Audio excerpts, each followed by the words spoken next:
Hello and a really warm welcome to this masterclass where we will be talking all about GDPR. We can't get away from it right now, can we?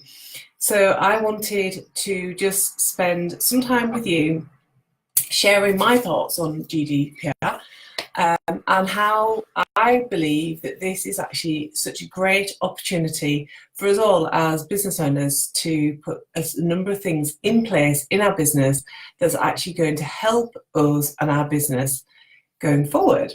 So we are absolutely inundated, aren't we, currently, with information about GDPR, and the deadline for becoming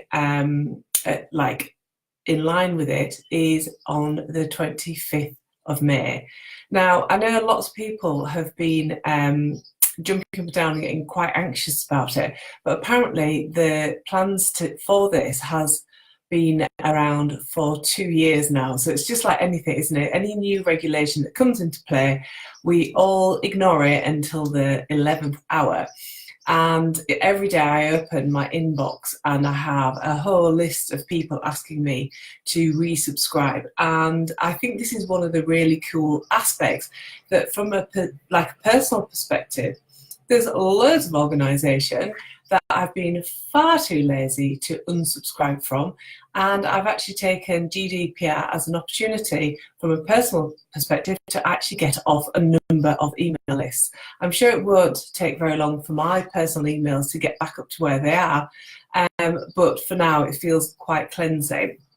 So in this masterclass, I'm going to talk about more the business strategy side of things. I'm not here, this is my kind of caveat, my get out of jail card free, to say that this is not like legal advice. I'm not giving you my definition of what GDPR is, and I understand that that's part of the confusion about what you actually need to do to become in line with the new laws. That information is actually held over on the Information Commissioner's website. So if you have a look at ICO, all the information's there, and its law is open to your interpretation. Personally, I've been part of Susan Dibble's online group. So it's called, let me just find it, I did write it down because I wanted to get it right for you. It's the GDPR for Online Entrepreneurs group on Facebook. Again, this is not an affiliate link. Suzanne Dibble seems to be the kind of lady who's taking it forward in terms of the legal aspects, and I have actually brought her pack, which is awesome because there is a template there for your privacy policy, for your cookie policy, where you can just update the information that you need to, plus a whole load of other information in there as well. So this isn't like, I'm not an affiliate, I'm just saying that today's masterclass is really looking at it from the business perspective rather than the legal perspective. So as you come on, come and say hi, come and tell me if you two are absolutely fed up of thinking about, reading about, and planning to do things about GDPR. So it is a new legal requirement. As business owners, we do have this requirement, and as always, lots of information is out there, lots of different interpretations out there, and it can be very, very confusing. And there's this kind of like potential of putting like your duvet over your head until the 25th of May has happened. And yeah, there's that whole desire for it just to go away and for it not to hit us, but unfortunately it does.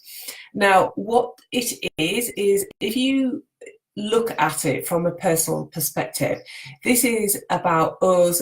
Hi Sharon, lovely to see you here. This is about us as individuals being protected. This is making sure that whenever people like ourselves choose to opt into an email, that we understand what will happen to that information. And I, for one, from a personal perspective, do not want my personal data being sold to third parties, and that's what it gets down to.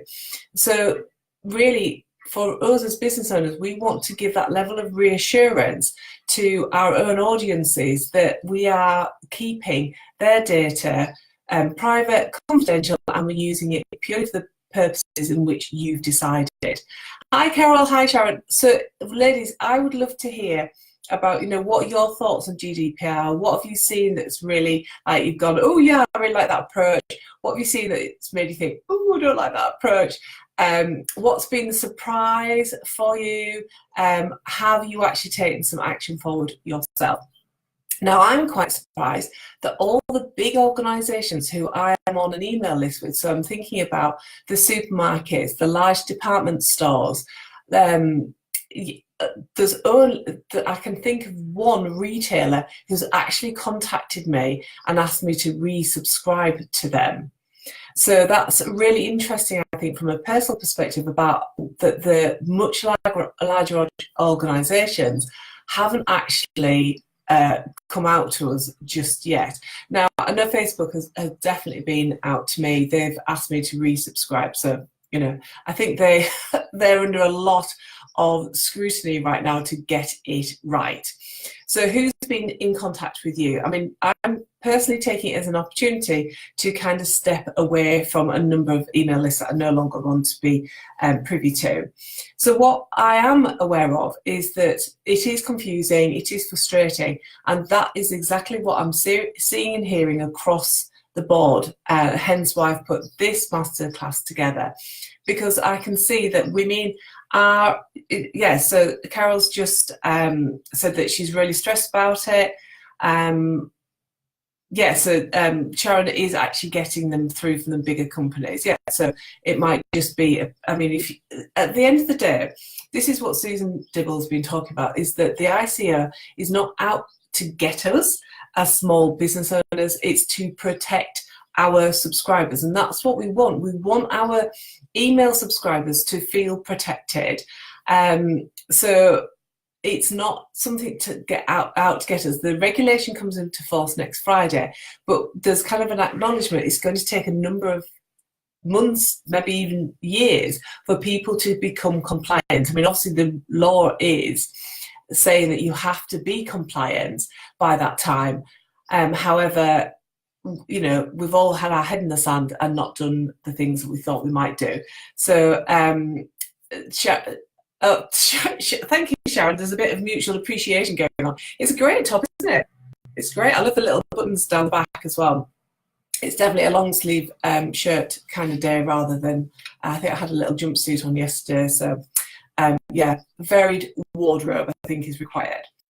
Now, this is interesting. I was doing some research about email lists before I did this masterclass. It's not like me to research it. I normally talk about things that I know about.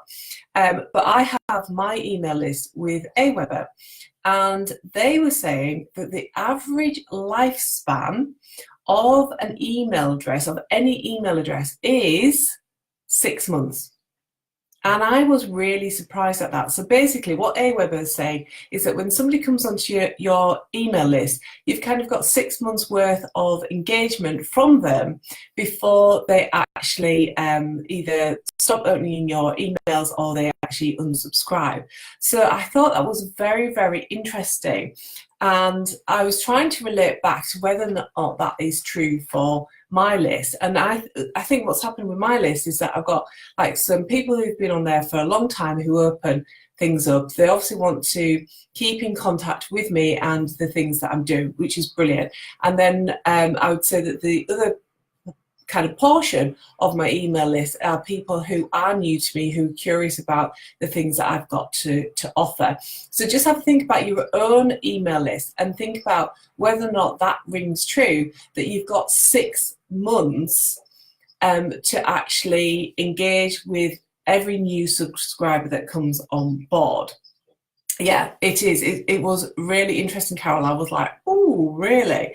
Now, so this is what I wanted to talk about, really. I wanted to kind of really put out to you all the kind of opportunities that I see that we have as small business owners, whilst we have to become compliant to GDPR. And however you decide to go out to your audience and whatever you decide to say to your audience is entirely up to you, and hopefully you'll be taking some legal advice on that. But there's absolutely a requirement for us to go out and speak to our lists about remaining in your world. So this is why I think it's a really brilliant opportunity, is that we have people on our list for flipping ages. I mean, I've already said from a personal perspective, I'm taking GDPR as an opportunity to get off people's lists I've been totally lazy in staying on. And that is absolutely true for your list. And I know that there might be some fear about, oh my God, I'm losing my audience. But if you think back to what AWeber was saying, that they think on average, somebody is going to be in your email world for 6 months. Yeah. Oh, Carol said that she's surprised that somebody stays in your email list that long. Yeah, who knew? So these are the things that I think we can take from it, and I think really it gives us as entrepreneurs a bit of a kick up the bottom, doesn't it? So instead of like just relying on your email list on Facebook, it's kind of saying, look, this is an opportunity to clean up your list. This is an opportunity to have people on your email list who are highly engaged with you. And we now understand that it's a 6-month cycle. Maybe if you have Carol Matthews on your email list, maybe it's a shorter cycle than that. But we can kind of generally take from that statistic that people are going to be in your world for 6 months. So you've got 6 months to wow them. And what I mean by that is that people used to, like when I first started out in business, is that people used to come onto your email list because you've offered to send them a free newsletter. Gone are those days. People are only going to give you their email list if you've got something of massive value that they actually want. And I think this is fundamentally the key opportunity that we have as business owners, is that we have an opportunity to add kick-ass value. Not like lukewarm, blah, blah, blah value, but absolutely kick-ass value to our list. So you've got an opportunity to clean up your list and actually let those people who are never going to buy from you, let them go. And to have no fear as an entrepreneur when those people go. I absolutely know that when I go out to my list next week, there will be a large proportion of people who come off. And I might have to lie down on my carpet and have a little moment. But actually, these people are never going to buy from me. So actually what it does is it opens up the channels for people who do want to come into my world. And obviously, I don't just have an email list to sell to people. It's about something that I'm going to talk about in a minute. But this is absolutely our opportunity to have a right good clear out, isn't it? You know, it's like a spring clean. So, you know, from a business perspective, it's about saying, you know, like fearlessly, I'm going to allow people to leave my world because I'm open to receiving in the people that we do actually want into our world. And then it's all about having a business strategy that keeps you top of mind for like 6 months, isn't it? We know it's like 6 months or less. So like, how can you get to be really, really engaged with your audience via your email list over a really kind of it's quite a short period of time, isn't it? And we know that if your audience is female, it takes between like 13 and 25 contact points before somebody actually buys from you.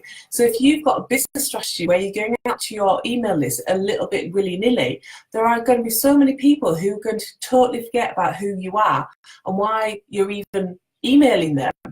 So we really want to ensure that we are being very consistent with adding value, like total amazing value to our audience. And we also want to take this opportunity to sell to our audience as well. We should never be afraid to actually sell to our audience, because that's how we can take the work that we do to the next level with them and actually help them kind of transform whatever it is that you do with your clients. So it's about cleaning up your list. It's about focusing on your message. You know, what do you want to be known for? So getting really clear about that. So people, like if people were just talking about you in a room, like let's say they're at a networking event or they're at a party and they were like, you know, oh, I totally know what Carol does, I totally know what Sharon does, I totally know what Rachel does, is that you've got your message absolutely nailed in. And it's really, really clear about what it is that you do and who you do it to. So if you've kind of got a bit off-piste, or you're evolving, or you've kind of gone down a different track but you've not actually told your email list, this is a great opportunity to reinforce what it is that you do for your awesome audience.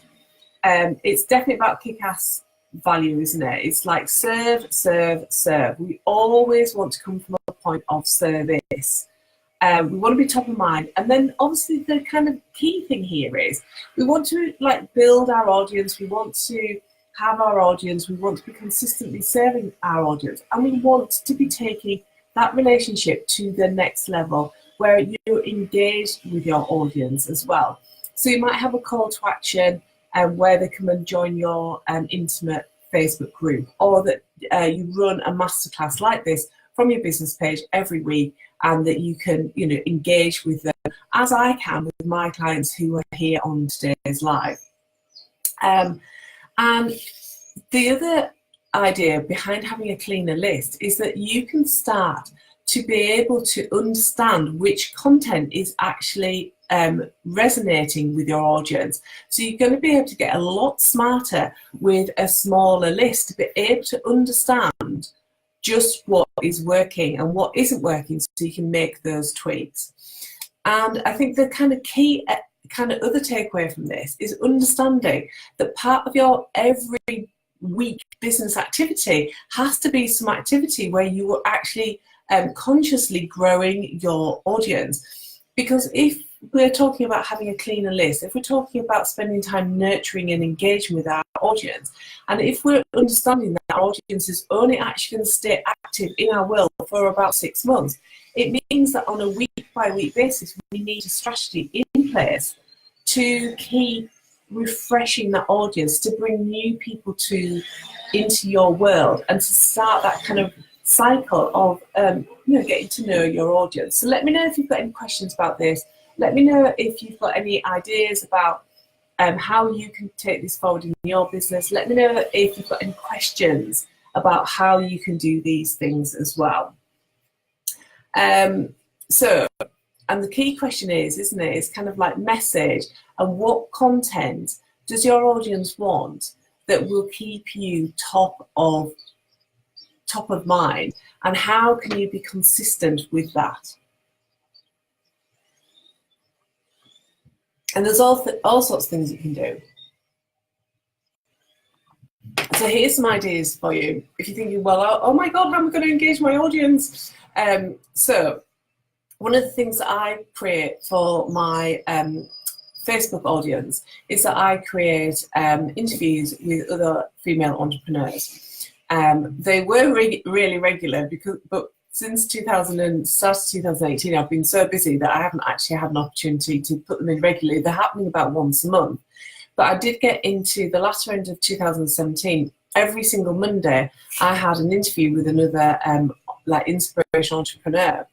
And that was a really great way of delivering service to my audience. So I was going out to my audience, letting them know about the interview, letting them know what they could expect from the interview, and then they had the opportunity to come to the interview live, and then they had the opportunity to actually get the recording as well. So that is one way that you can really quickly, really easily start to really increase adding value to your audience. Again, you've got to think about how relevant this is to your audience and to your business. Another thing that I do is that I do weekly masterclasses like this, and that goes onto YouTube, it goes into my group, and it goes out to my email list as well. So every single week they get like a free masterclass about a topic that they actually want to know about. And that is just 30 minutes, and I do lives on my page regularly, consistently anyhow. So for me, it's just another live. Yeah, definitely. So Carol, that is an awesome idea, because Carol's had the kind of clarification that she could do interviews every month with other historians. That would be amazing. And the key thing here, Carol, is that not only are you getting exposure to your audience and being able to nurture your relationship and be top of mind, is that you will naturally get access to other people's audiences as well. So this is like joint, oh, I can't remember the name, joint venture working, JV, where you're both in a win-win situation where you get access to their audience because they're saying, oh, look, I'm on Carol's interview process, and equally you're adding a ton of value to your own audience as well. So there's so interviews, they're free, they're really easy to set up, and really simple to set up, and you can go out there and create brilliant content that can be repurposed everywhere. So masterclasses are really cool, you know, weekly masterclass. How awesome is that? Where your audience is getting a weekly masterclass that you're actually already creating for your audience on Facebook or whatever channel you decide to use. And then they're receiving that as well.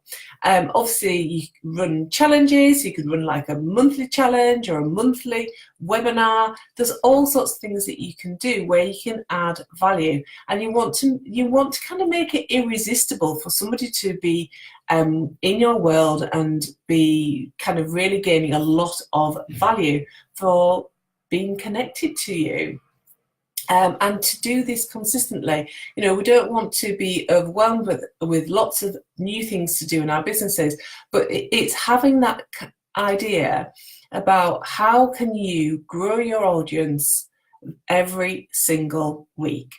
And then you're back into this cycle. And if you add just one or two things into your week, you know, maybe just one thing like Carol's suggesting, and actually add that in, you will start to refresh your audience time and time again, really easily and very organically as well.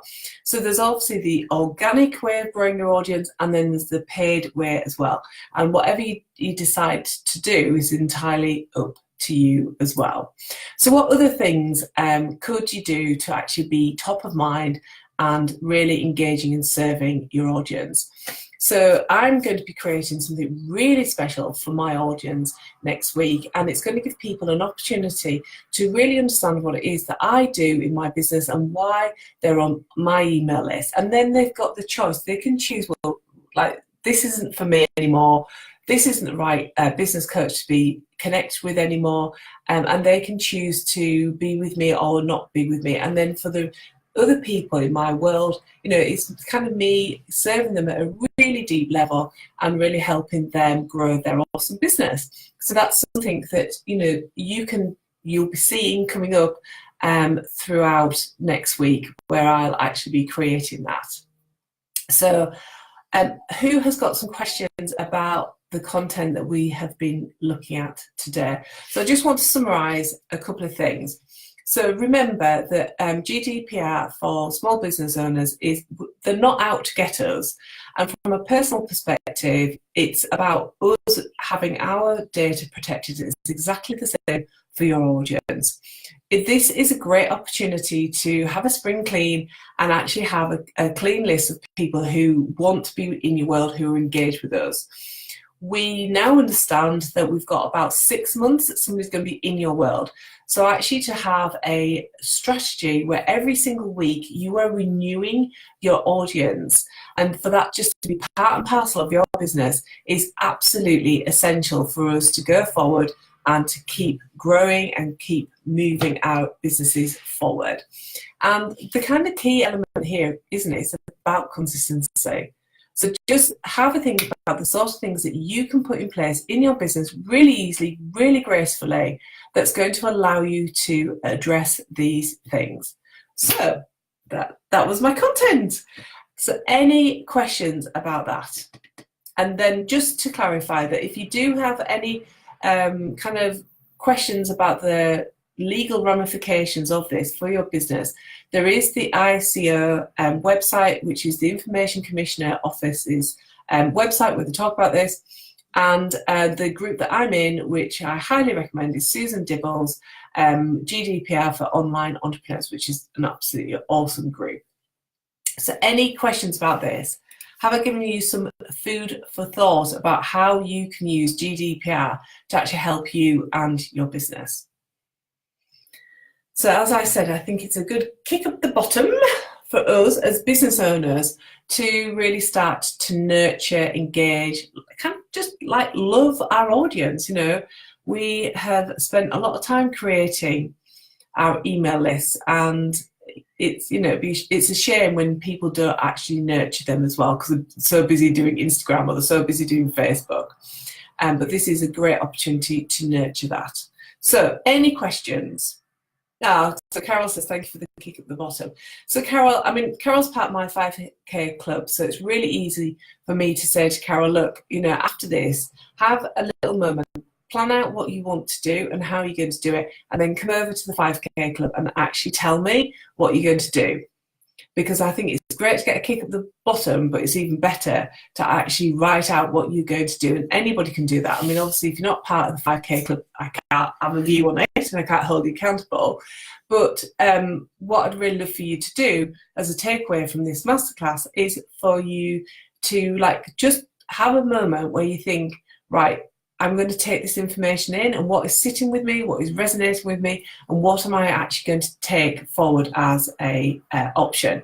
And if you're watching the recording back and you've got any questions or you want me to clarify anything, you know, pop your comments into the comments feed. I always respond to them, even if it's a day or two later.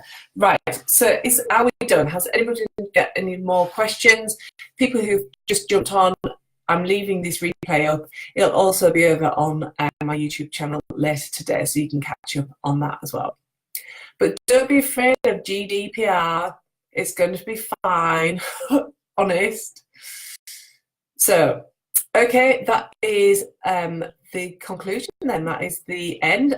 I look forward to speaking to you all again soon. And I just wanted to, on a final note, to let you know that over my Facebook community, Live Your Abundant Life, we're doing something really cool at the moment. We're talking about, like, what does it take to up-level your results in business? And Louise Palmer, Louise is either very amused at my content or the idea of not getting stressed about GDPR. But over in Live Your Abundant Life, we're doing this really cool thing where we're talking about and taking action that will see us up-leveling our results in our business. So if you want to get involved in that, if you're ready to generate like awesome results in your business and you want to be part of what we're doing over Live Your Abundant Life, just do a search for it online and come and join in. Okay, lovely people, thank you so much for joining me today.